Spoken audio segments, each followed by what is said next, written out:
Olá pessoal, tudo bem com vocês? Bom, hoje nós vamos estudar a última parte dessa doutrina sobre a igreja, né? Hoje nós vamos estudar a questão da disciplina. O quê? Sim, nós vamos ter que falar sobre isso. Eu só tenho uma coisa a dizer. Não fui eu! Eu nem estava lá! Eu só fiquei sabendo e... Calma, eu vou explicar. Peraí, você está sabendo do quê? Fiquei sabendo? Eu disse isso? Não estou sabendo de nada. Eu acho. Tudo bem. Vamos começar o estudo entendendo essa questão da disciplina, de onde ela surgiu, né? Quando uma pessoa reconhece a salvação de Cristo, ela se torna filha de Deus, né? Isso está lá no... A gente pode conferir isso no texto de Gálatas 3, versículos 26 e 27. Ao usar essa palavra filho, Deus nos diz que passamos a ser herdeiros da sua glória. Né? Você pode ver isso também em Romanos 8, 17. Mas para ter essa herança, para se tornar esse herdeiro, a gente também tem que aceitar a disciplina dele. Né? Nós podemos ver isso lá em Hebreus 12, versículo 10. Essa disciplina nada mais é do que a correção que Deus aplica em nós quando nós pecamos. Embora ela não seja algo agradável, é como se fosse um remédio, né? Que tem um gosto amargo ou que de repente tem algum efeito colateral. Ele provoca esse efeito colateral, traz esse gosto amargo, mas ele cura a doença. A disciplina de Deus tem mais ou menos esse mesmo efeito. No começo ela parece ser desagradável, mas no final ela nos aproxima mais de Deus. Né? A gente pode ver isso em Hebreus 12, versículo 11. Embora o objetivo de Deus com a sua disciplina seja sempre esse, nos aproximar de volta dele, a forma que ele usa para nos disciplinar, o jeito de disciplinar, nem sempre foi o mesmo durante a humanidade. Né? No Antigo Testamento, ele disciplinou de forma pessoal, aparecendo para as pessoas, como foi o caso de Adão e Eva, lá em Gênesis 3. Também ele usou profetas, como o caso de Davi, quando ele cometeu o pecado com Batseba, ele foi disciplinado por Deus através do profeta Natã. Você pode ver isso lá, essa história com mais detalhes lá em 2 Samuel, capítulo 12. No Novo Testamento, com a vinda de Jesus Cristo e com o estabelecimento da igreja, Jesus estabeleceu um procedimento, uma forma padrão, digamos assim, para tratar a disciplina dos seus filhos, né, dentro da igreja. E essa forma ela está bem descrita no texto de Mateus, capítulo 18, versículos 15 a 17. E nós vamos analisar agora esse texto, versículo por versículo, começando com o versículo 15. Bom dia, galera. Eu vim aqui ler um versículo para vocês. É o versículo Mateus 18, 15. Aí eu vou ler agora ele para vocês. Ora, se teu irmão pecar contra ti, vai e repreenda-o, só entre ele e você. Se ele te ouvir, ganhastes a teu irmão. Um beijo, galera. Tô com muita saudade de vocês.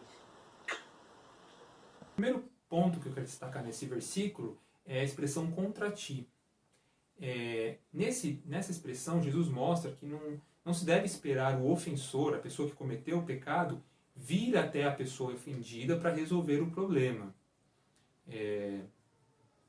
Não se deve ficar investigando a vida das pessoas para descobrir pecados. Mas quando um pecado ou alguma situação é revelada, não se deve demorar para tratá-la. Porque isso pode dar impressão de negligência, ou seja, a impressão de que se tolera, se admite pecados, e também pode motivar outras pessoas a fazerem o mesmo. Né? Também é importante lembrar que isso vale para pastores e diáconos e para qualquer outra pessoa da igreja. Não tem distinção de tratamento nesse caso. E como exemplo, eu vou citar um dos livros que eu usei para preparar essa aula, né? O livro chamado Disciplina na Igreja foi escrita por um pastor que teve que tratar o pecado do pai dele, que também era pastor e havia cometido adultério. Então, ele relata nesse livro que, embora o pai dele fosse pastor e fosse o pai dele, não teve distinção de tratamento. Outro ponto desse versículo é a expressão que diz que deve tratar entre ti e ele só. Então, isso mostra que o primeiro passo da disciplina é a pessoa ofendida e o ofensor conversarem entre si, em sigilo, sem que ninguém mais saiba, para tentar resolver a situação.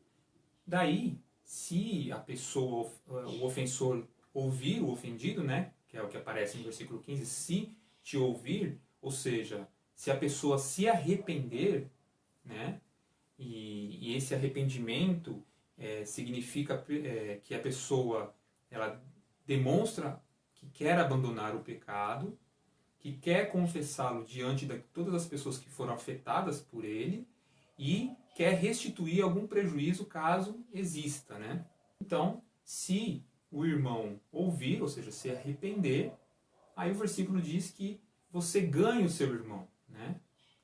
Isso significa que você ajuda, quando você ajuda um irmão a abandonar um pecado, você, como diz lá em Tiago 5, 19 e 20, você está livrando uma alma da morte, do inferno, uma expressão que aparece lá, e você está também ajudando a evitar que ocorram mais pecados, porque normalmente um pecado puxa o outro. Então, quando você corta essa cadeia, ajudando um irmão a abandonar o pecado, você também evita a ocorrência de muitos outros pecados. Agora vamos ver o próximo versículo, o versículo 16. Mateus 18:16. Mas, se ele não ouvir, leve consigo mais uma ou duas testemunhas, de modo que qualquer acusação seja confirmada pelo depoimento de 2 ou 3 testemunhas. Nesse versículo eu quero destacar a palavra testemunhas. E aí o que acontece, né? A pessoa ofendida conversou com o ofensor e essa pessoa que cometeu o pecado, ela não quer se arrepender, ou às vezes ela nem entende que pecou, também tem essa questão.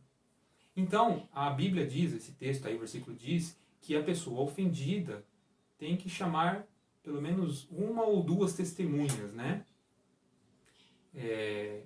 Ou seja, são pessoas que estiveram no momento do pecado ou conseguem comprovar ali a existência, a ocorrência do pecado, né? E quando não há essa situação, o ofendido deve procurar outros cristãos que sejam mais maduros para que possam, de certa forma, avaliar o caso, mesmo não estando presentes, como diz lá em 1 Coríntios, capítulo 6, versículo 5. Um comentário sobre esse texto é que esse versículo ele segue a mesma lógica de Deuteronômio 19:15, onde lá era exigido pelo menos a presença de duas testemunhas para confirmar um pecado ou confirmar um crime, né? É importante também destacar aqui que nesse ponto que quando existem situações em que não há testemunhas, não há provas e realmente fica difícil para uma pessoa de fora avaliar a situação entre duas pessoas, o pecado que aconteceu entre duas pessoas. Quando tem uma situação dessa, você não tem muito como avançar. Então a pessoa ofendida, ela deve conversar com o ofensor e caso não haja um arrependimento do ofensor, né, deve-se esperar que Deus de alguma forma revele isso no momento oportuno. Agora a gente vai ler o versículo 17. Mateus 18:17 diz assim: E se ele não os atender, dize-o à igreja. E se recusar ouvir também a igreja, considera-o como gentio e publicano. Nesse texto eu destaco a parte que ele fala se não as escutar, que é ainda em relação à abordagem das testemunhas, né? Aqui mostra, é um lembrete, né? Para mostrar que o arrependimento do ofensor deve ser esperado em qualquer momento. Se isso não acontecer, então o ofendido tem que levar o caso à igreja. Mas isso não quer dizer que a pessoa tem que sair contando para todo mundo aí. Não, tem que levar o caso à liderança da igreja para que os líderes conversem com os membros e esses possam abordar o ofensor para que ele se sensibilize e venha se arrepender. Se isso não acontecer, né, então a pessoa tem que ser considerada como gentil e publicano. Na época que Jesus disse isso, as pessoas que estavam ouvindo ele eram a maioria judeus, né?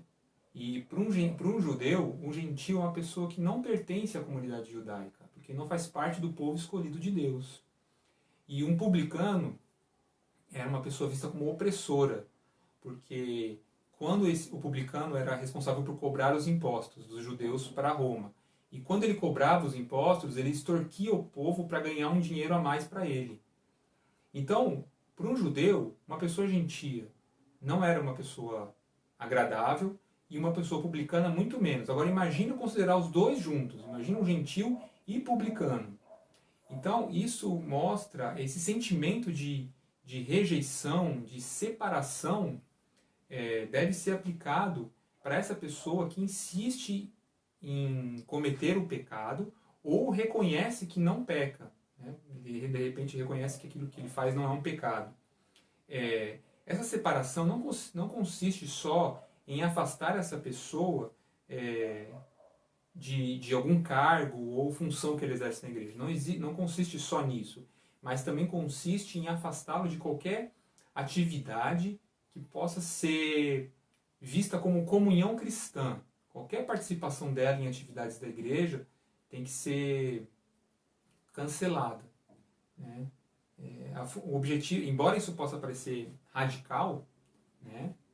O objetivo dessa ação é zelar pelo nome de Cristo e deixar aquele irmão de fato envergonhado, a fim de que ele possa se tocar, se sensibilizar do pecado que ele cometeu. Com isso, nós vemos que a disciplina de Deus, e não a disciplina da igreja, como as pessoas às vezes entendem, é um processo que tem passos firmes, bem definidos, mas que deve ser executada sem pressa, né? E com o objetivo de restaurar aquele irmão. O objetivo principal da disciplina é restaurar o irmão que está em pecado. É importante dizer que antes mesmo desse processo começar, espera-se que qualquer cristão reconheça o seu próprio pecado, confesse-o diante de Deus e diante das pessoas que foram afetadas. Mas, embora seja embaraçoso ou doloroso algumas vezes passar por uma correção, nós temos que entender que Deus só corrige quem Ele ama. Isso significa que Ele quer o nosso bem, que Ele quer que nós fiquemos perto dEle. Na verdade, quanto mais se caminha com Cristo, mais se reconhece a necessidade de mudar atitudes. Isso significa que mais vezes vai passar por disciplina. Mas como está escrito lá em Hebreus 12:10, esse processo nos torna cada vez mais participantes da santidade de Deus. E é isso aí, pessoal. Chegamos ao final do nosso estudo sobre doutrina da igreja. Nós, da liderança dos adolescentes, esperamos que essas aulas sejam úteis para você, né? Sugerimos que você possa vê-las novamente, estudar, e se tiver alguma dúvida pode nos procurar, que a gente vai ter o maior prazer em ajudar vocês, tá bom? Um grande abraço e até a próxima!